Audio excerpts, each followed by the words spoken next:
Zoya news plus registered के director news Mohammad Kaif अल इस्लाम जोया को DPO office से हासिल होने वाली रिपोर्ट के मुताबिक थाना हाजीपुरा पुलिस ने डकैती और चोरी की 100 से ज़ायद वारदातों में मुलविस 2 गैंग्स के 6 अरकान को गिरफ्तार कर लिया है।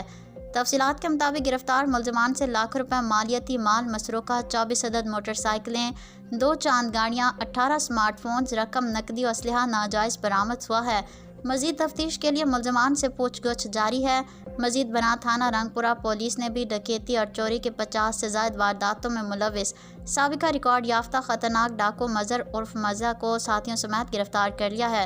मुलजमान से 20 लाख रुपए मालियती माल मसरूका, जिसमें 14 मोबाइल मोटरसाइकिलें, 2 अदद AC, 20 मोबाइल फ़ोन, असलहा और नकदी बरामद कर ली गई है। मजीद तफ्तीश जारी है।